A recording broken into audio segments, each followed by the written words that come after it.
إن في خلق السماوات والأرض واختلاف الليل والنهار لآيات لأولي الألباب.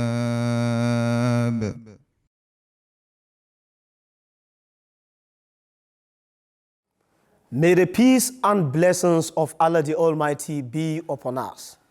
This is Islam and Science, a program brought to you by the Wahab Adam Studios of MTA International Africa.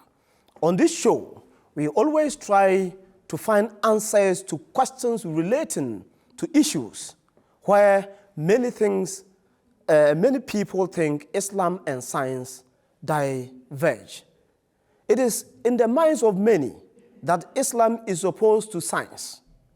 This, religious people say, it is not entirely correct because there are certain things about religion that scientific research have not reached yet. And based on lack of understanding, we say the two diverge. On this show, we always try to find solution to such topics. And today, we are looking at life after death. And my guests for this discussion are Dr. Abdullah Munir Dawood. He is a research scientist at Ghana Atomic Energy Commission. Gentlemen, welcome to Islam and Science. Thank you very much. And then next to him, to my immediate left, my extreme left, is Molvi Abdul Rauf Omoyele. He is a lecturer at Jamia Ahmadiyya International. He is situated at Mankesem. Gentlemen, welcome to Islam and Science. Yes, many religions have the belief in this concept of life after death, and Islam is no exception.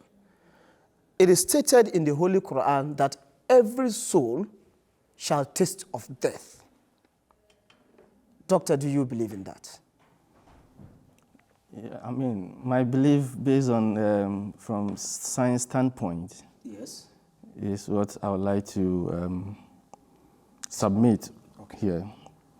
Yeah, from science standpoint, life after death, especially in recent times, have become very popular subject of study. Yeah.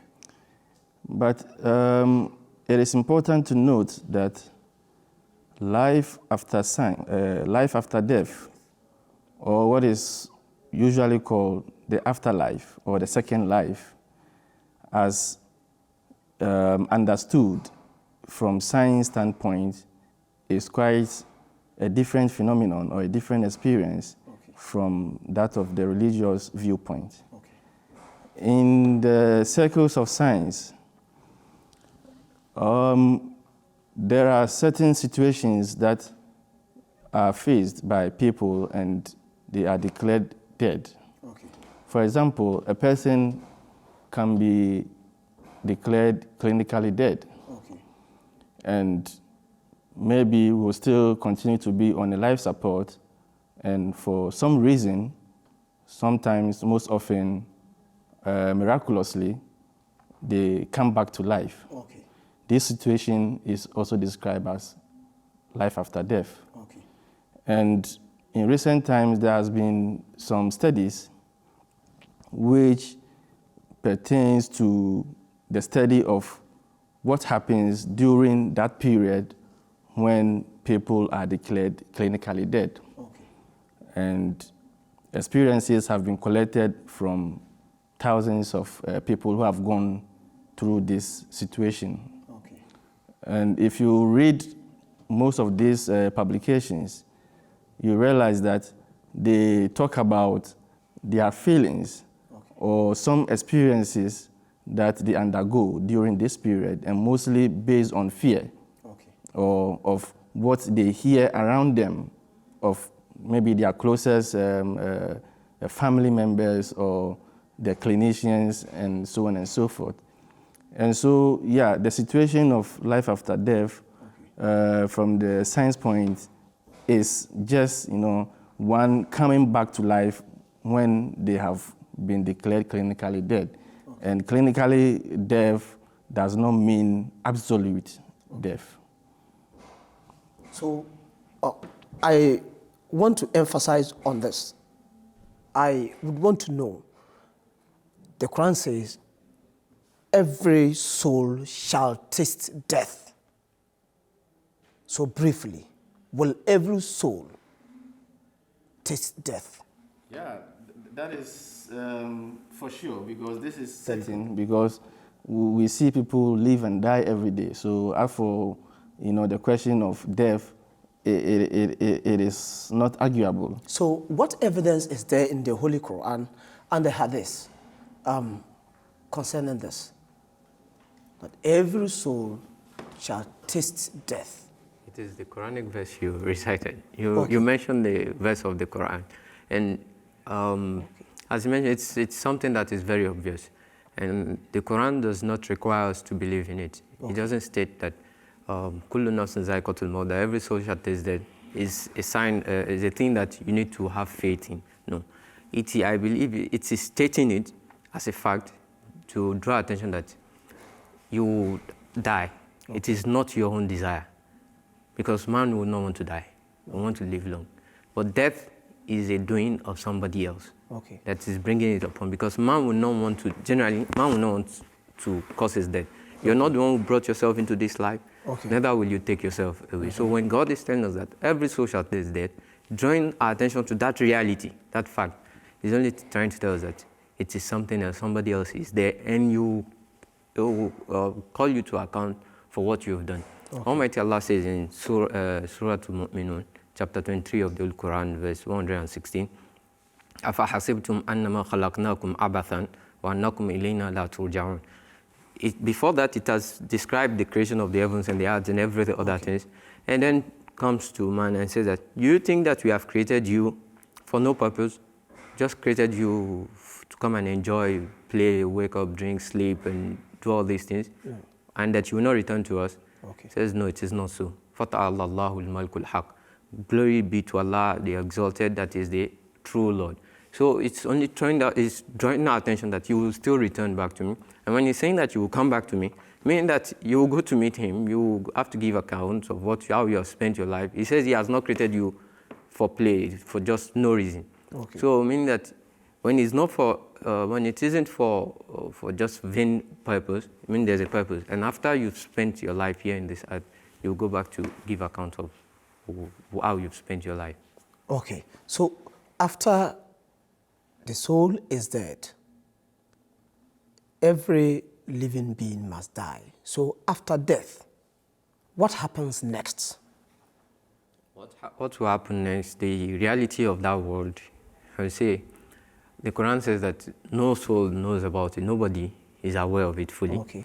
Neither does the Holy Prophet ﷺ, in the narrations also mentioned that La aynun ra'at wa la uznun sami'at, no eyes have ever seen it, no ears ever heard of it, and that it hasn't come upon the mind of anybody. Nobody can conceptualize it, can say this is how it will be exactly. But religion makes, the Holy Quran explains that because it is very important, and man, it's impossible for man himself to discover it. So it has given us explanations about how it will be. It's described about the significance of the soul, and it makes us realize that once the soul is created, it is never destroyed. And what we call death is a transformation from one condition to another. And that in the hereafter, this body cannot experience things of the hereafter. So we need another faculties, we need another body to be able to experience things of that, that life, that world. And it is the soul that will be needed there. So once we die, the soul, once created, will never die. And the soul is having connection with the body. So this soul leaves this body, the body serves as a shell for it. It leaves it and proceeds to the next world, where it manifests itself as body of the next world, and another soul is created. So it's, we will say that the next life is going to be, in one way we say it's going to be physical. Because the soul, what we have been experiencing spiritually here, will manifest itself physically there. We won't need the body of this soul, because this body the way it is being made up of, it's impossible for it to experience things of that, of the other world. Okay. If you give me time, the Quran draws our attention when it talks about God taking the soul. It says the Almighty Allah takes the soul at the time of death. Okay. It takes it completely. And those souls that will not die, those people that will not die, will return it back and take it. It takes it only at the time of sleep. Okay. And this to meaning that one is complete taking, one is partial taking. And at the end, it says there are signs for those who reflect. Okay. Meaning that if we want to have an idea of the next world, the world of dream will give us an idea about it. Where someone sleeps and sees manifestation of things, he sees people, is able to experience it as if it is real. Okay. He sees somebody, he sees things, he sees everything, and he feels that he's in the real world. Okay. But it is just a dream. It's an idea. It's to tell us that that real world is something that will be experienced really. It will be experienced material. Okay. And some experience of the dream are such that they have impact on the physical body. Fear, pain, happiness, many things. You have physical effect on the body. Okay. So, doctor, once the soul, the body ceases to function, does it end there? What happens next? Yeah, so from science point of view, the life that we have, as we have it, is much dependent on our heart. Okay. Okay, so the heart, when it ceases, that is when somebody is declared dead. Okay. Okay, so, and when the heart ceases, with time, the brains and the organs and everything slowly, okay, they don't instantly stop. Okay. It takes a little time for every organ of the body to now come to, rest. Okay. So it is a process that takes, some time to, finally occur. Okay. But the taking of the soul, as from the religious point, okay, as has been, explained by Murabi Saib, it is something that is also certain, okay, in science, because like I explained earlier on, when you are in a state of, clinical death, okay, your soul, it is believed, some scientists also believe that the soul is partially out of the body, okay, but not complete, okay? So you are in a certain state where you are not completely in the physical life, neither are you completely in the spiritual realm. Okay. And so you are in between. So maybe it is not your time, okay, to die.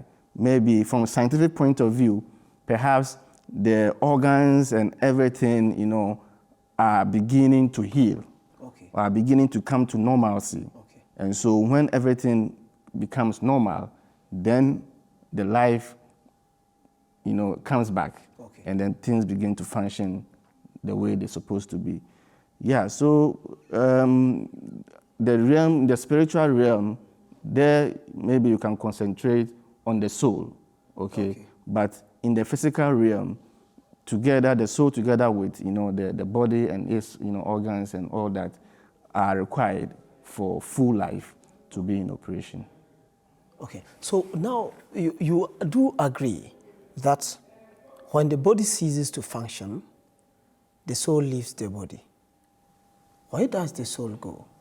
Yeah, so until the body ceases to live, until the body, the soul, ceases to live in the body, it means that all the functions, all the organs in the body can no more function to contain the soul. Yes. Okay, because it is the soul together with the body, that is the organs and everything, that make life one full. Okay. Okay, so you cannot have a soul in a dead body. Yes. So when the soul leaves, where does it go? When it leaves completely, then it goes back to wherever it came from. Okay. Okay. It leaves and goes back to its original source. Okay. So, yeah, we cannot say it goes to a particular place, but we know for certain that the soul leaves the body, there's no more life. So when the soul leaves the body, the soul goes and dies again. Yeah. Or possibly, or there is that particular area is gray. Yeah, and that doubtful is somehow. quite a gray area. Okay. But we, in this life, science is more about, the physical life. Okay. It's more about what we do here. Okay. It's more about our body, how it functions, and how nature affects our body in order to function the way it's supposed to be. Yes. So once you delve into, the spiritual realm, Okay. that is another, area that it requires perhaps religion, or maybe a combination of religion and science, Okay. to deal with it. Okay. So, Mofisa, the second life promises that believers shall be shown mercy. Non-believers shall be punished. Why? Why the difference in treatment, if that actually is true? What we need to understand that the nature of the soul, as described by the Old Quran, is such that from this world, feelings, thoughts, ideas, they all affect it. Okay. Thoughts, feelings, they affect the soul, since the soul is in the body. So it affects it. And I mentioned earlier that when it departs the body, in the next life, it serves as the body of the next world. Okay. And then a new soul is generated, just like when the formation of the body in this life was coming. The soul also, it's a fine, delicate system. God Almighty knew how it distilled, as a kind of distillation process, it came into it. So the same way it will happen in the hereafter. And I mentioned that the soul of this world will become the body of the hereafter, then it have a new soul. And the condition of that body would depend upon the thoughts, the feelings, the actions that you have done in this world. Okay. That is, if you're able to, in the religious point of view, Almighty Allah speaks about purification of the heart, that you should purify your soul. Called aflaha man zakkaha, that person has become prosperous, whoever purifies his soul. Waqad khaba man dassaha. And he who ignores the purification of his soul, he literally destroys it. He has destroyed himself. And I mentioned earlier that the soul once created will never be destroyed. Yes. So in the hereafter, when it's to be formed, the body is to appear, it will appear in the condition which he has treated it in this world. It will not appear in a good shape. Okay. And the person who purifies his soul, abides by the commandments of God, will have, to some extent, make himself healthy, and the body will manifest accordingly. So it's a kind of result of your actions. Okay. Whoever is a disbeliever in the sense that he went against the instruction of God, because all the instructions is for our own benefit. Yeah. When you see the laws of the religion, the Quran, they are all for our benefit. Okay. You should fast, you should pray, believe in God, accept the messengers, and treat your fellow human beings well, the rights of God. Everything you see is for our benefit. Yeah. So when you don't do these things, you affect your soul, which will manifest itself in the hereafter. Okay. And that's why there's a verse that's talked about the hellfire and says, wa ummuhu awiya. And that Hazrat Muslim, or the second Caliph, has explained that it's showing that wa ummuhu awiya, that his mother will be hawiya, hellfire, is to indicate that like a pregnant mother, a child in the womb grows, it develops. So hellfire will be like that for the disbeliever. Okay. They're treating them, trying to reform their soul, their body back. So definitely when somebody is sick, he's in the hospital and doctors are treating him, he will of course be in pain. It will not be easy for him. Either to go on operation, any kind of thing. Even if it goes there, I'm saying that you have to amputate some part of the body. It is not that you are doing it out of hatred, but you see that's the necessary step that you have to take. Okay. So that is what is necessarily going to happen to the disbelievers. In different instances, it talks about the punishment in terms of the senses, feelings, the hearings. It says what they will hear, it will not be okay for them. They will be hearing it and they will be feeling pains. Okay. When they hear the sound. Sometimes it talks about they feeling the punishment with their skin. And sometimes it says they will take water that will be very bad. They will not be able to swallow it. You see, same water, someone that is old, okay, healthy, he takes water, is okay, he takes drinks, Coke, Fanta, everything. he eats good food. The odor of the food smells well, good for him. But someone that is not okay, smelling this good food, please take it far. I'm not okay. It's making me to want me to vomit. That's going to be the nature of the disbelievers in the hereafter. Yes. So, doctor, don't you think the treatment should be equal if it must be done at all? No, but why should it be equal? Because, you know, let's look at it in this simple similitude. Okay. You know, in this very life, we are answerable to our employers, we are answerable to our governments. Okay. And you know, the constitution of every work, the constitution of every country is derived from the master constitution, that is the law of nature. Okay. And so even if employers and governments have that wisdom of, you know, putting in place something to guide the lives of the people so that there will be order, and in doing so, people get rewarded or get punished. You know, in the workplace, it's a common knowledge that sometimes when you do very well at work, you are promoted, you know, you are given some reward. And when, as a result of the infractions of your deeds, sometimes you can be demoted or be punished by way of getting a sack. Okay. So if these things are okay, if they are acceptable, you know, in this very life, and if governments can do so, can do same, then why is it a big doubt? Why should it be a doubt that it can also happen in the life, you know, to come, in the next or the afterlife? So yeah, because our deeds are different, we are not going to get the same results. We should not expect the same results, and it doesn't happen. It doesn't work like that in any system at all. So why should one expect that we get the same results even if our inputs were different? Okay. You scientists believe that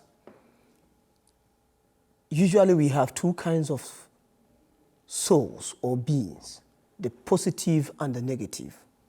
And going by the rules of nature, those with negative traits die, they suffer and die off.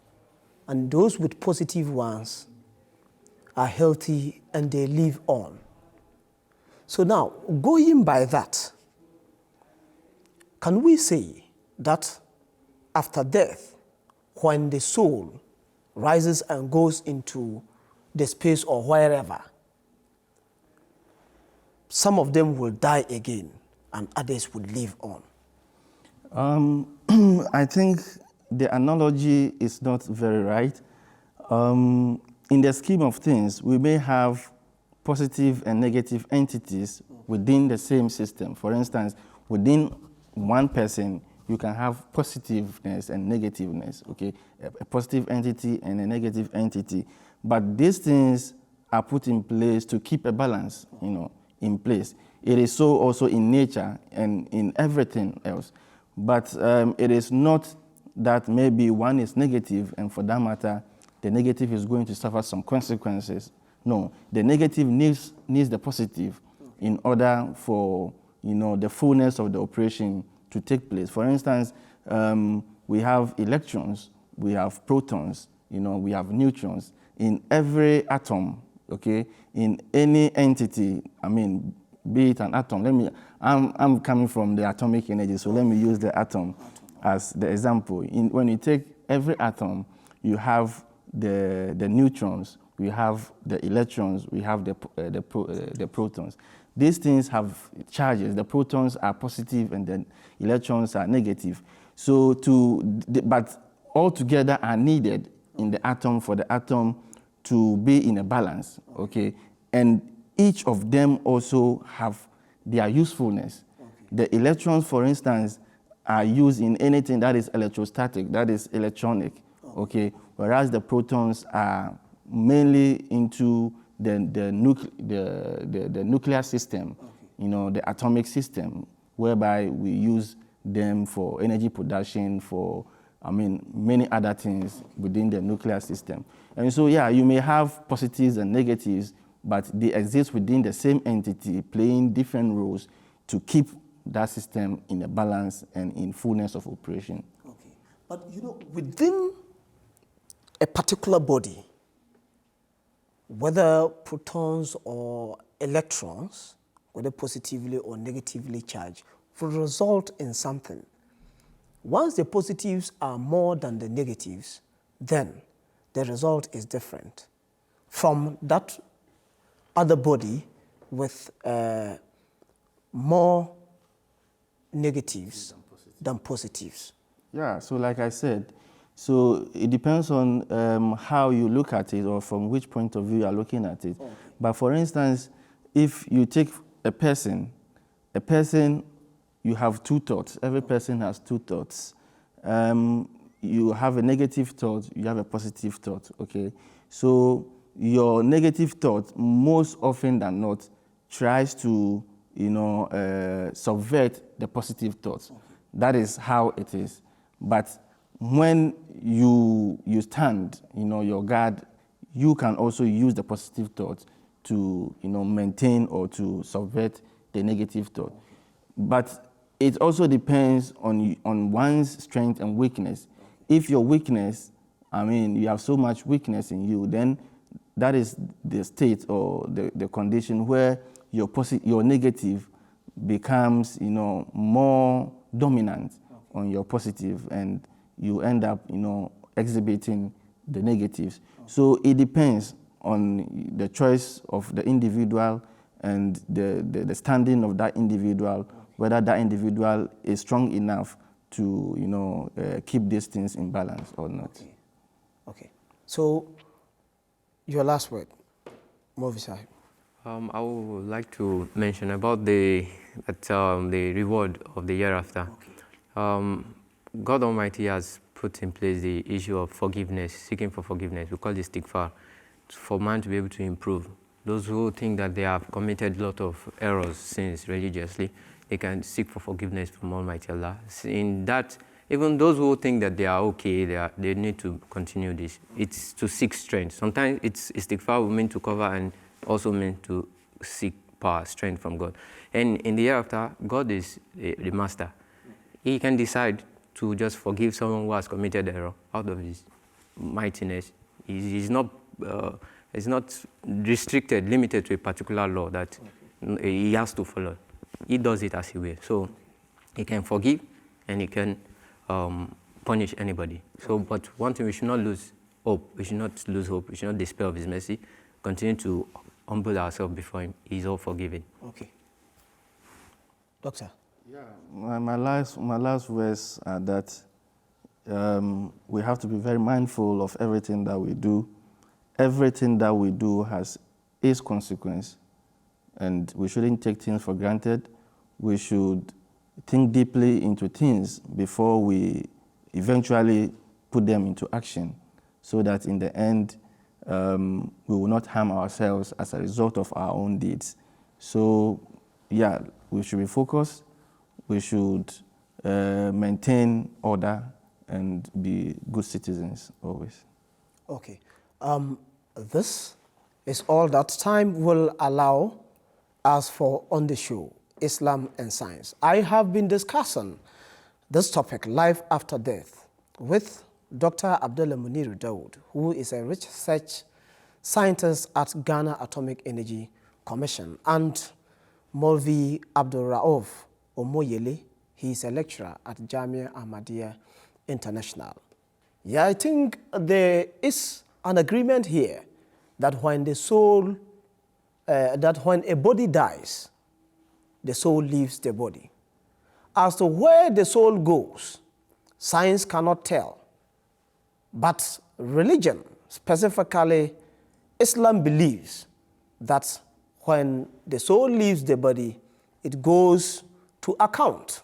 Then after that, a new life cycle begins, whose position is determined by the positivities and negativities incurred by the body whilst alive on earth.